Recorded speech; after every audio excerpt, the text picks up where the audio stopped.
Bonsoir ou bonjour, chers concitoyens du Togo et du monde.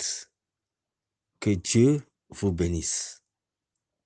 Je voudrais encore une fois nous interpeller afin que nous puissions comprendre certaines choses parce que nous ignorons beaucoup de choses. C'est votre frère, révérend Georges David Ada, président national du PNTS, Parti nationaliste travailliste pour le salut au Togo. Je voudrais vous parler de quelque chose que vous connaissez, mais que vous ignorez. Il s'agit du diable, qu'on appelle Satan.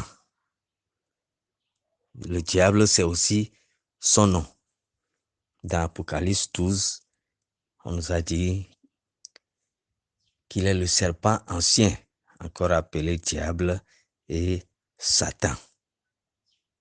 Il fut précipité le grand dragon, le serpent ancien, appelé le diable et Satan, celui qui séduit toute la terre. Il fut précipité sur la terre et ses anges furent précipités avec lui. Ça, c'est Apocalypse 12, verset 10. Donc, c'est un dragon. Un esprit, c'est un grand dragon. Et c'est le premier serpent que Dieu a créé. On l'a appelé donc le serpent ancien. Alors, je voudrais vous parler de ce monsieur-là. Il n'est pas un monsieur, c'est un esprit. Je voudrais vous parler de lui. Satan, le diable. Il y a beaucoup qui disent que Satan existe ou qu'il n'existe pas. Ça ne les intéresse pas. L'essentiel pour eux, c'est de connaître Dieu, de donner la gloire à Dieu et à son Fils Jésus-Christ. Ceux qui pensent ainsi sont en erreur. Et justement, c'est pour cela que je voudrais inviter le monde à ne pas penser ainsi. C'est-à-dire, le diable, Satan, ce n'est pas notre affaire c'est Jésus-Christ. Jésus-Christ est trop important pour qu'on donne de la place au diable. C'est-à-dire, pour qu'on s'intéresse à lui. Mais au même moment, nous reconnaissons que c'est lui qui trompe le monde. C'est lui qui séduit toute la terre. Dans Apocalypse 12, on nous dit, appelez le diable Satan, celui qui séduit toute la terre. Donc ça veut dire que tous les péchés du monde, c'est le diable qui est derrière. Il a des démons.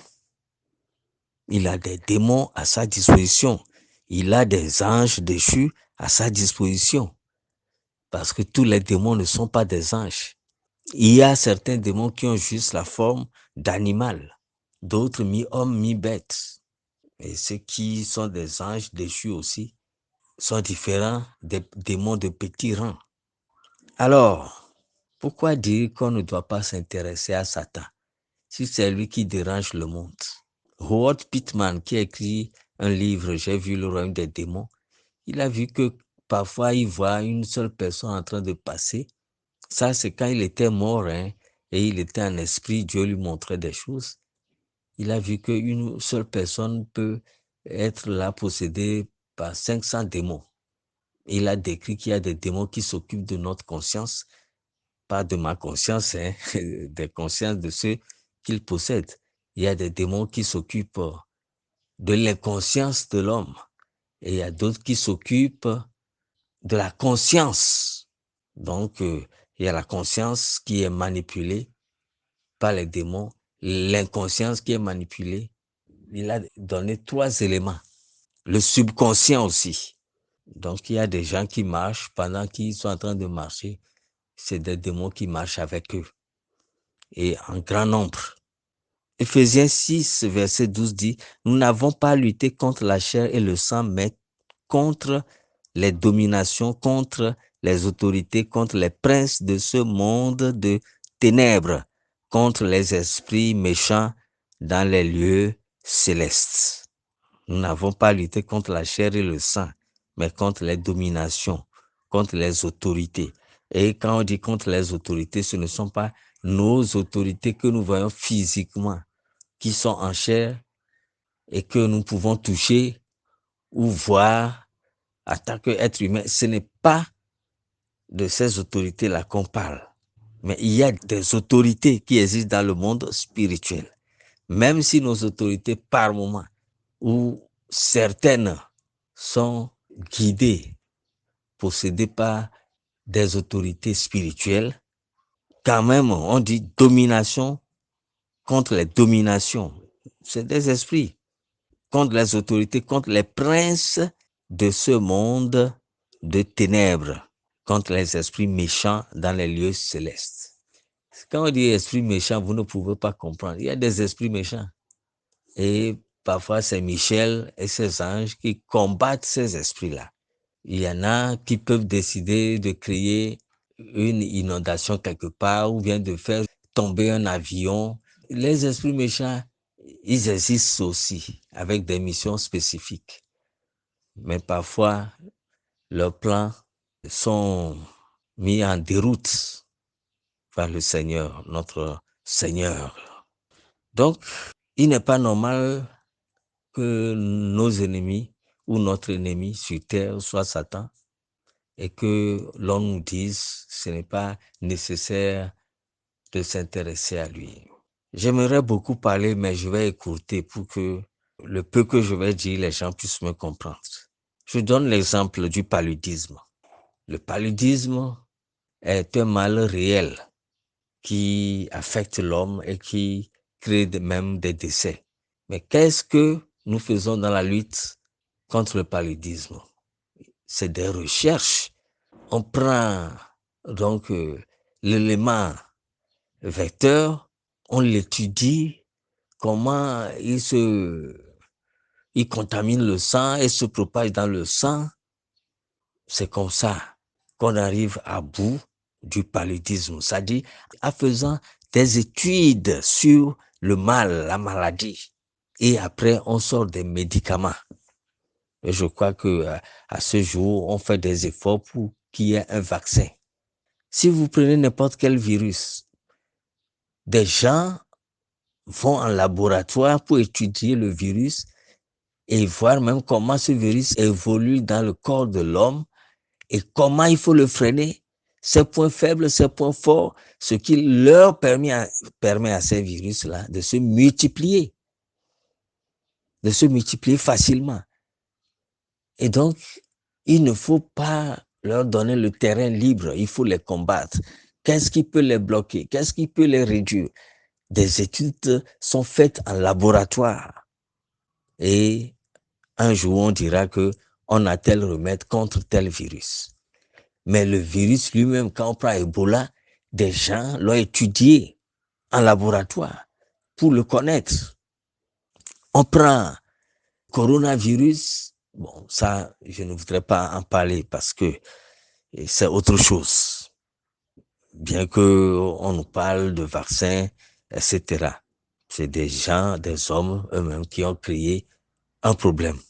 Donc, quand on prend la variole, toutes les maladies que nous connaissons qui ont existé, pour qu'on en vienne à bout de ces maladies, il a fallu qu'on étudie l'élément vecteur qui cause la maladie, qu'on l'étudie de fond en comble. Et c'est comme ça qu'on arrive à trouver des remèdes. Donc, il est nécessaire de bien connaître Satan, le diable qui est notre ennemi, notre adversaire. Mais il dit, non, il faut ignorer Satan, c'est Dieu qui est grand, alors que tous les péchés du monde, c'est lui qui est derrière. Lui et ses démons. Quand on dit que des enfants même vont se faire tuer dans les océans sous prétexte qu'ils veulent aller dans un monde meilleur, c'est le diable qui les pousse. C'est le diable qui les pousse, qui les tente, qui les pousse. Il met cela sur eux comme une pression et les pousse. Quand quelqu'un se suicide, c'est le diable qui le pousse. Tue-toi, tue-toi. C'est pourquoi il faut enseigner les élèves. Les gens doivent savoir que s'ils meurent ici, il se tue parce qu'il a échoué à un examen où on lui refuse de marier tel, il ira dans un lieu de tourment, un lieu plus difficile que la terre. Et les églises qui prêchent que quand on meurt, c'est fini, on n'a aucun sens de vie, on est dans l'oubliette, tout ça là. Il faut que la vérité soit connue par ses fidèles. Parce que celui qui a fondé les témoins de Jéhovah, l'église des témoins de Jéhovah, il n'a pas fait l'expérience de la mort avant d'écrire. Je crois que c'est Russell, non? Il n'a pas fait l'expérience de la mort et est revenu à la vie avant de savoir que quand on meurt, c'est fini, il n'y a rien. Et les fidèles ne doivent pas le suivre bêtement. La fondatrice de l'église adventiste aussi a dit quelque chose comme ça. Quand on meurt, on est poussière, on devient poussière, on ne sait rien. Chers fidèles de toutes les églises, allez sur YouTube, écrivez « Personne revenue à la vie après la mort clinique ». Vous allez voir plein de témoignages. Et c'est des gens qui ne sont pas pour la plupart des chrétiens. Il y en a des scientifiques, des militaires, il y a de tout. Pour qu'on dise, oui, comme il est chrétien, c'est pourquoi il vient raconter des choses pour tromper les gens. Des gens, tous, ils témoignent comment leur âme se détache du corps, comment ils voient leur propre corps, comment ils voient les gens en train de pleurer. Et il y en a qui sont revenus à la vie. Il y a un qui a témoigné sur YouTube que pendant qu'il s'est détaché, il a vu quelque chose au rez-de-chaussée en bas. À son retour, on est allé vérifier là-bas, en bas de son immeuble, on a trouvé cela. Des gens ont vu les anges qui sont venus les prendre, ou parfois c'est un démon qui discute leur corps. Des gens ont vu un lieu de tourment où des cris, des gémissements de ceux qui sont morts sans Christ, qui n'ont pas dû se préparer pour l'éventualité de ce voyage de non-retour, qui sont dans un lieu en train de gémir. Certains même ont vu des anciens chefs d'État. Et certains, les anges les ont emmenés jusqu'au ciel. Certains ont vu Jésus, certains ont vu Paul. Certains ont vu leur maison qu'on leur a construite à cause de l'œuvre qu'ils font sur la terre. Et on leur dit, ton temps n'est pas fini. On t'a montré tout ceci. Quand tu vas retourner sur la terre, parle aux habitants de la terre. Et Jésus a dit pareil concernant l'histoire de Lazare. Le riche dit, je souffre ici, envoie les gens dans la maison de mon Père, donc parmi les vivants. Et il leur a dit, si on envoie même quelqu'un, ils n'écouteront pas.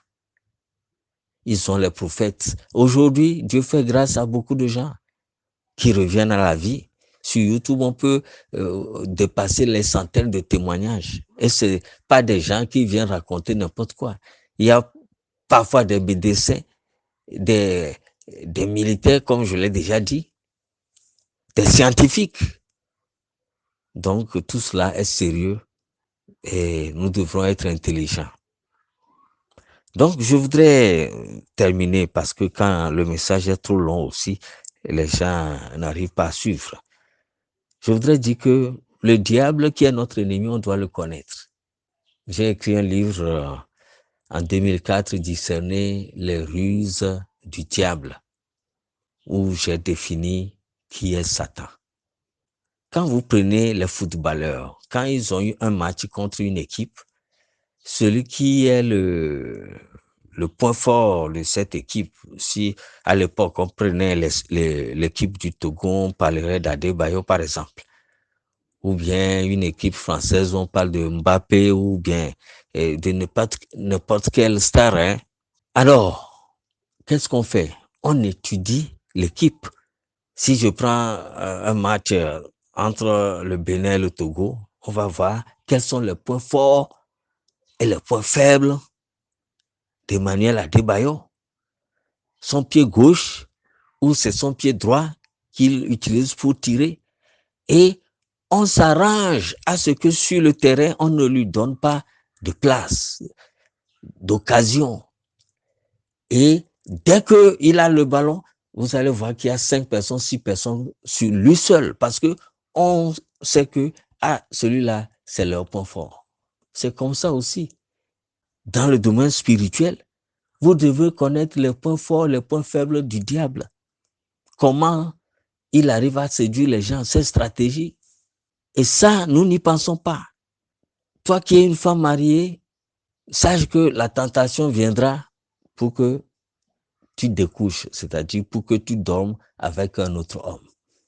Mais quand ça arrive aux gens, ils pensent qu'ils sont en train d'assouvir leur soif d'impudicité. Mais en réalité, c'est le diable qui te pousse. Parfois même, il crée des choses de sorte que toi-même, tu as envie de pécher. C'est le diable qui fait ça, avec ces démons qui manipulent les gens. Quelque chose te pousse à voler, c'est le diable. Comment pouvoir résister? C'est de ça qu'il s'agit. Résister au diable, il fuira loin de vous. La tentation vient, l'envie vient. Toi qui es accroché à la drogue, si tu ne prends pas la drogue, tu n'es pas tranquille. Tu dois vendre tout dans la maison, voler à droite, à gauche pour assouvir cette soif de la drogue. Comment tu peux combattre cela? Ce sont les démons. Les démons qui sont là, qui disent, prends la drogue, prends la drogue, prends la cigarette, prends la cigarette. Si tu ne prends pas ça, tu n'es pas tranquille. C'est l'influence des démons. Mais tu peux t'en sortir. Toi, voleur, on t'attrape demain ou hier, on t'a attrapé, on t'a frappé. C'était une honte pour toi. Mais demain, tu vas encore faire. Tu ne peux pas voir un portable quelque part et être tranquille. C'est le diable, c'est les démons. Comment pouvoir résister et vaincre ces démons-là? Et là, on vous dit, non, il ne faut pas s'intéresser à Satan. Non, il faut s'intéresser à lui, connaître ses stratégies. Et d'abord, vous devrez savoir qui est Satan. Les gens pensent que Satan, c'est l'ennemi de Dieu. Satan n'a jamais été l'ennemi de Dieu. Je vais dire ça brièvement et puis m'arrêter. Si vous pensez cela, vous êtes déjà hors sujet, en erreur. Satan, c'est un serviteur de Dieu. Je dis Satan, c'est un serviteur de Dieu. Son rôle, c'est de tenter. Même dans Matthieu 4, verset 3, on dit, le tentateur s'étant approché, lui dit, si tu es fils de Dieu, ordonne que ces pierres deviennent des pains. Donc, il est appelé le tentateur. Est-ce que vous me comprenez? Sa mission, c'est de tenter. Pourquoi l'homme a besoin d'être tenté? La tentation, c'est un sujet d'examen que Dieu impose. Pourquoi l'homme a besoin d'être tenté? Parce que Dieu ne veut pas des robots ou des gens inefficaces dans son royaume. Il veut les brillants, les intelligents.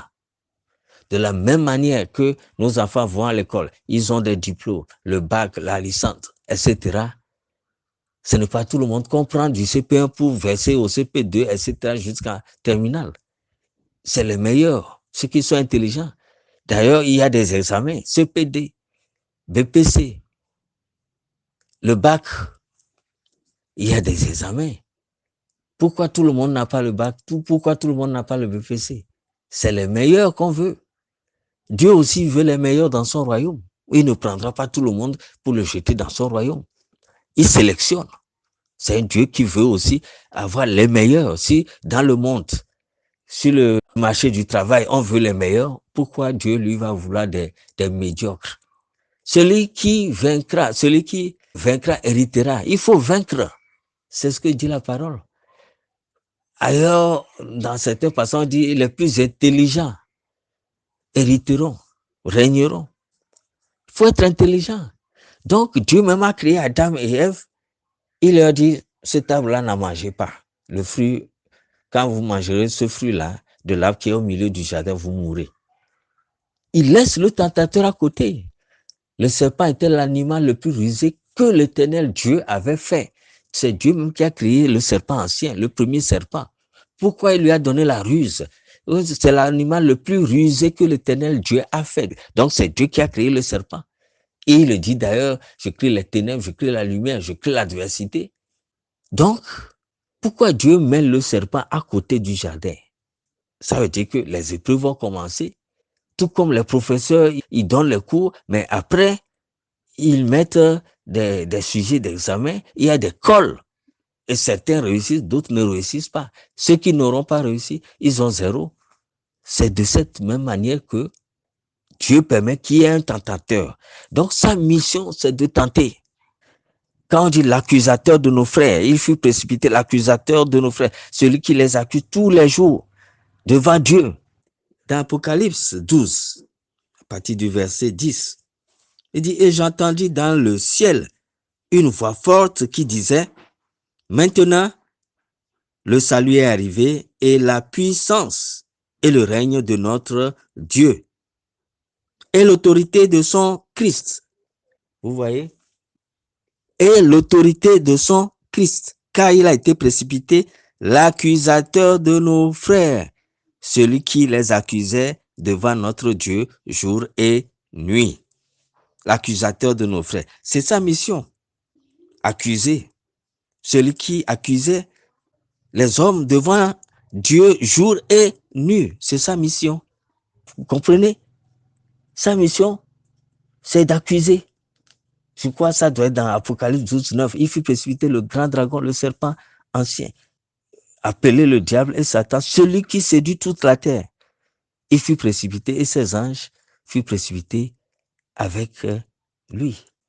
Ce qui veut dire que c'est sa mission. Donc, c'est Dieu même qui place Satan qui est là. On dit l'esprit conduisit Jésus dans le désert pour être tenté par le diable. Dieu même permet que le diable vienne tenter Jésus. Il dit, Jésus, viens, il faut que tu subisses toutes les épreuves avant qu'on sache que tu as gagné, avant que tu sois couronné. Quand les gens vont aux Jeux olympiques, ils courent, c'est les meilleurs qui ont la couronne. C'est les meilleurs qui ont la couronne. On ne donne pas médaille d'or, médaille d'argent à n'importe qui. Quand il y a du cyclisme, vous voyez que c'est beaucoup de gens au début, mais après, c'est 3-4 personnes qui atteignent la ligne d'arrivée. C'est de ça que nous parlons. Donc, le diable, il n'est pas l'ennemi de Dieu. C'est Dieu qui l'a créé avec la mission d'être un sujet d'examen pour nous les hommes. Donc, s'il est ennemi de quelqu'un, c'est ennemi des hommes parce que Dieu l'utilise pour nous éprouver. C'est comme un censeur, un surveillant qui frappe les élèves qui sont en retard, etc. Mais le diable, il est en même temps le tentateur qui te pousse à faire la chose et c'est la même personne qui va aller t'accuser devant Dieu. Vous comprenez? Il dit, ah Dieu, tu l'as vu, il a chuté, hein? Je l'ai séduit, je l'ai tenté, il a chuté. Et pendant le millénium, la parole dit que Satan sera lié pendant 1000 ans pour qu'il ne séduise plus les peuples. Mais après le 1000 ans, il sera relâché. Et si c'est un tout-puissant, quelqu'un qui fait la guerre à Dieu, si Satan est tout-puissant, il fait la guerre à Dieu, comme on tente de nous le faire croire, ce qui est faux. S'il est tout-puissant, ce n'est pas un ange qui va descendre, c'est peut-être 3, 5, 6 anges. On dit un ange descendu du ciel et lia le diable pour 1000 ans. Hein, pour 1000 ans. Et quand l'ange est descendu, dans Apocalypse 20, à partir du verset 1, vous lisez jusqu'au 3, quand l'ange est descendu, Satan n'a pas réagi. Qu'est-ce que vous venez me faire? Je vais me battre? Il n'a pas réagi. Il a été lié par un seul ange. Et on a fermé, on a mis quelque chose sur lui, comme pour sceller là où on l'a emprisonné. Il n'a même pas réagi. Il n'y a même pas eu de combat. Ça veut dire qui est souverain, c'est Dieu. Et puis ce qu'on ignore, quand Jésus dit tout pouvoir m'a été donné dans le ciel, sur la terre et sous la terre, les gens ne comprennent pas. Et on tente de nous dire un chrétien ne peut pas être politicien, un chrétien ne peut pas être député, un chrétien ne peut pas être homme d'affaires parce que c'est des milieux corrompus. Mais qu'est-ce que Jésus a dit? Tout pouvoir m'a été donné dans le ciel, sur la terre, cette terre sur laquelle je me tiens avant de parler. c'est Jésus qui en a le pouvoir sur cette terre. On lui a donné la clé de David. Il ferme, personne ne peut ouvrir. Il ouvre, personne ne peut fermer. On lui donne le titre de roi des rois. Ça veut dire président des présidents. Donc tous les présidents sur la terre, c'est Jésus qui est leur patron. Seigneur des seigneurs. Et Dieu lui a donné un nom au-dessus de tous les noms afin qu'au nom de Jésus-Christ, tout genou fléchisse et toute langue confesse que Jésus est Seigneur. Ça veut dire que quand on prononce le nom de Jésus, le diable lui-même, il se prosterne. Quand je parle du diable, ça veut dire que les autres démons, automatiquement, ils se prosternent.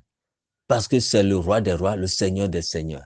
Et c'est écrit sur sa cuisse, sur son vêtement.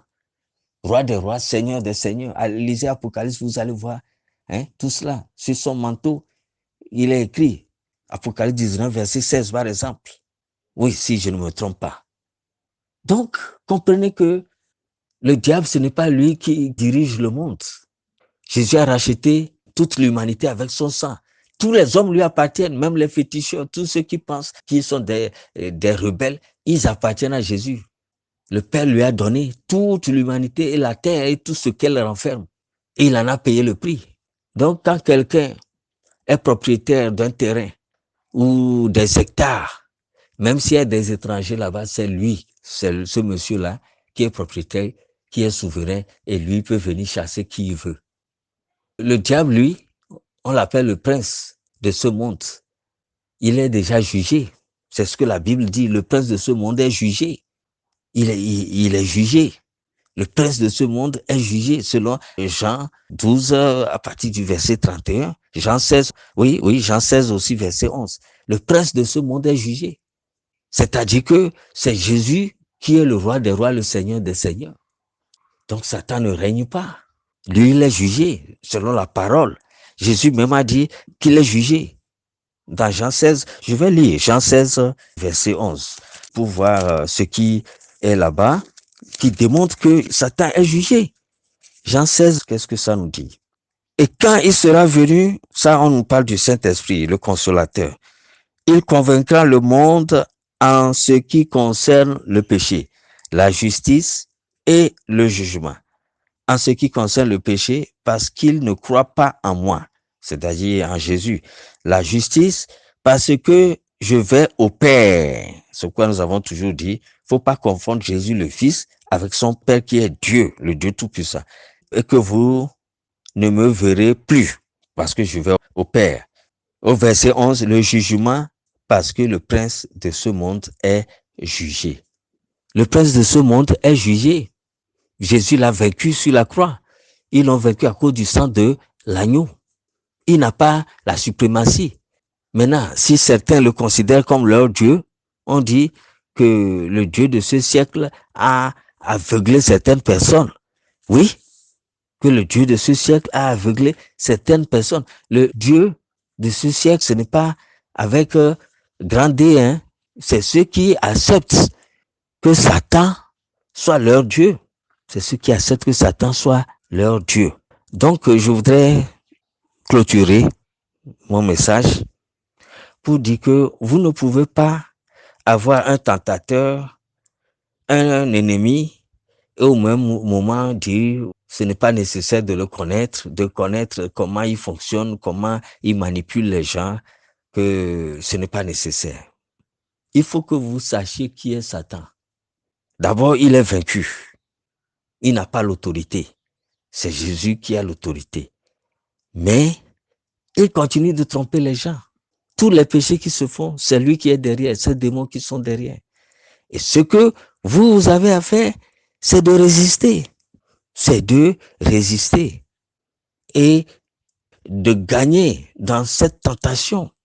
Si tu es une femme mariée, la tentation viendra pour que tu couches à droite, à gauche avec des hommes. Mais à toi de résister. Satan a entraîné des filles dans des vies de débauche. Tout ce qu'elles ont eu après, c'est des maladies. Satan va t'amener, pendant que tu es à un bon poste, dans un bon service, à faire des détournements. Tout ce que tu vas récolter, c'est d'être emprisonné ou bien d'être chassé du service. Et après, il va rigoler. C'est comme ça, Satan tente tout le monde, y compris les chefs d'État. Parfois, vous pouvez vous obstiner pour le pouvoir jusqu'à ce que un jour, vous voyez que les mêmes officiers et militaires qui se mettent au garde à vous pour vous, s'ils veulent bien vous flatter, ils vont dire Excellence, comment allez-vous? Voilà. Ça dit que si on n'est pas intelligent, on va quitter cette terre et tous les péchés qu'on a fait, les crimes qu'on a commis, vous retrouvent. Là où je vais terminer et vous démontrer que Satan n'est pas l'ennemi de Dieu, il parle avec Dieu concernant Job. On dit les fils de Dieu se présentaient un jour devant Dieu, Satan vint au milieu d'eux. Et Dieu lui pose la question, hey, Satan, ça va? D'où viens-tu? Il dit, je viens de parcourir la terre. Ah, ben c'est bien, ça tombe bien. Satan, écoute-moi et dis-moi, est-ce que tu as remarqué Job? Il n'y a pas un homme intègre comme lui sur la terre. Et Satan de dire, oui, je l'ai remarqué. Mais Dieu, tu sais, c'est parce que tu l'as protégé. C'est parce que tu l'as protégé. Il a des biens, tu l'as béni. Ça veut dire que Dieu bénit. Ce n'est pas Satan qui bénit. Ou ce n'est pas seulement Satan qui bénit. Les gens vont aller chez Satan, il va les bénir. Et il va leur demander du sang humain, tout ça là, mais avec les conséquences. Avec les conséquences. Mais la bénédiction de Dieu, c'est sans remords. Il dit oui, mais tu l'as béni. C'est pourquoi il te sert, il est intègre. Or, Dieu, il nous connaît, il connaît nous tous.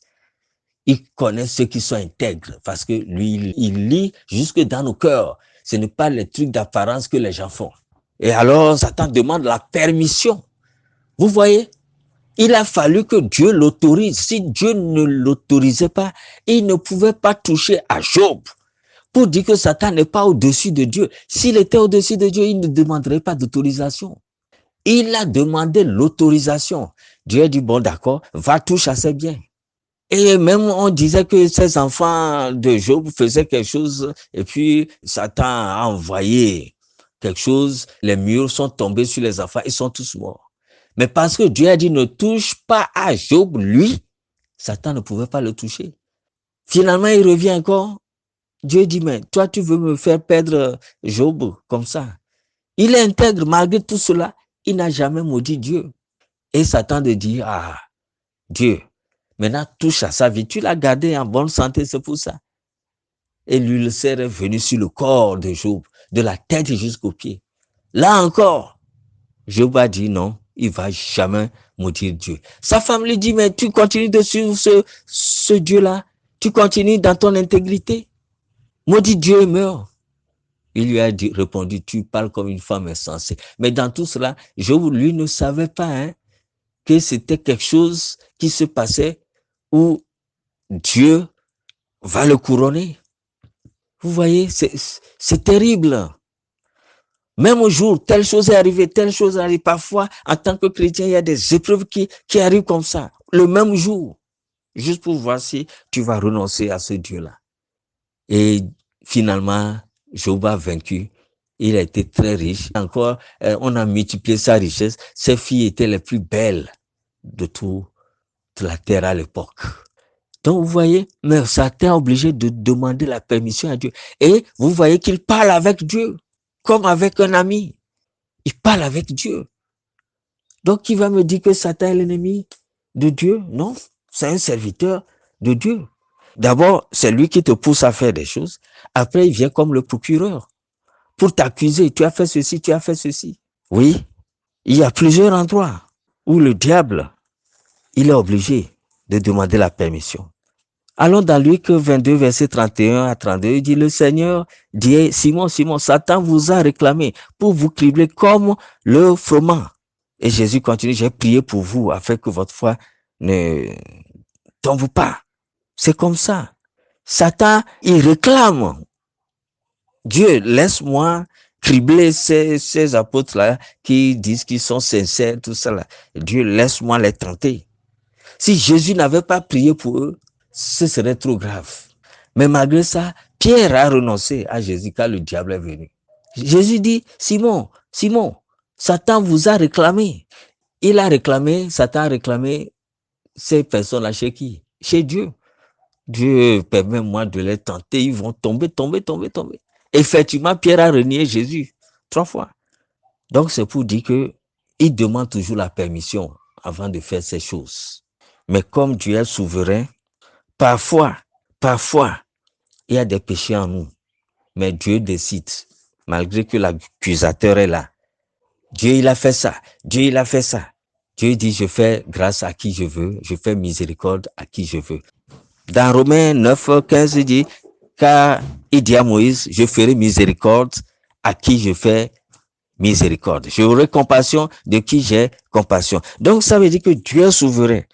Même quand il y a des péchés dans la vie de certaines personnes, il arrive, c'est-à-dire que Dieu est capable de dire, bon, c'est vrai, il y a des péchés, mais je le gracie, je lui donne la grâce. C'est pourquoi dans le livre de Zacharie, quand on voit le souverain sacrificateur, on dit Satan était à sa droite pour l'accuser. Et l'ange de l'Éternel était là aussi.